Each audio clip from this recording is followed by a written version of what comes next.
नमस्कार दोस्तों, स्वागत है आप सभी का हमारे YouTube चैनल पर। दोस्तों, समाज बहुत जल्दी किसी औरत को जज कर लेता है। अगर वो चुप रहे तो कमज़ोर, अगर सवाल करे तो बेशर्म।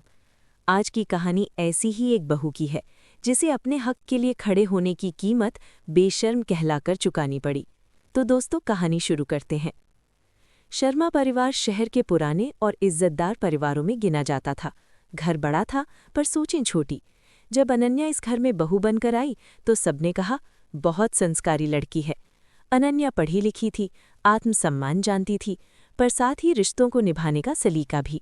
सुबह सबसे पहले उठना, सास ससुर के पैर छूना, रसोई से लेकर पूजा तक सब संभालना, उसने कभी शिकायत नहीं की।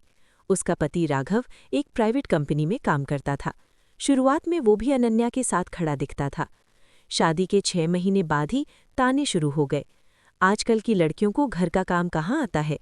हमारे ज़माने में बहुएं ऐसे जवाब नहीं देती थीं। अनन्या चुप रहती। वो सोचती समय के साथ सब ठीक हो जाएगा। पर एक दिन सास ने कह दिया, नौकरी छोड़ दो, घर संभालो, वही तुम्हारा धर्म है। अनन्या ने पहली बार शांति से जवाब दिया, माँ जी, नौकरी मेरी पहचान है, मैं घर और काम दोनों संभाल सकती हूँ। बस यहीं से वो अच्छी बहू से ज्यादा बोलने वाली बहू बन गई। एक दिन रिश्तेदारों के सामने सास ने ऊंची आवाज में कहा, आजकल की बहुएं बेशर्म हो गई हैं, न लिहाज न डर। कमरा खामोश हो गया। सबकी नजरें अनन्या पर थीं। उसका सिर झुक गया, पर आंखों में आंसू नहीं थे, सवाल थे। उस रात उसने राघव से पूछा, क्या अपने हक की बात करना बेशर्मी है? राघव चुप रहा। अनन्या अब भी सब करती रही, पर घर में उसका अस्तित्व एक नौकरानी से ज्यादा नहीं था। हर गलती उसी की, हर परेशानी की वजह वही।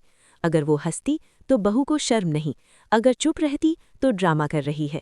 धीरे धीरे उसकी आवाज़ दबाई जा रही थी। एक दिन सास ने रिश्तेदारों के सामने फिर अपमान किया, हमारी बहू को देखो, न घूंघट न डर, बेशर्म है पूरी। इस बार अनन्या चुप नहीं रही।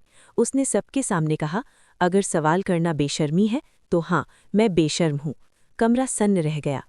अनन्या बोली, मैंने कभी इस घर का अपमान नहीं किया, मैंने सिर्फ अपने आत्मसम्मान की रक्षा की है। अगर बेटी को पढ़ाना गर्व है तो बहू के पढ़े लिखे होने से डर क्यों? अगर चुप रहना संस्कार है तो अन्याय सहना क्यों जरूरी है? उसकी आवाज़ कांप रही थी, पर शब्द मजबूत थे। उस रात अनन्या ने फैसला किया, अब नहीं। वो मायके नहीं भागी, वो रोई नहीं, वो टूटी नहीं। उसने साफ कहा, या तो मुझे इंसान समझा जाएगा या मैं यहाँ नहीं रहूंगी। पहली बार राघव बोला, अनन्या सही है।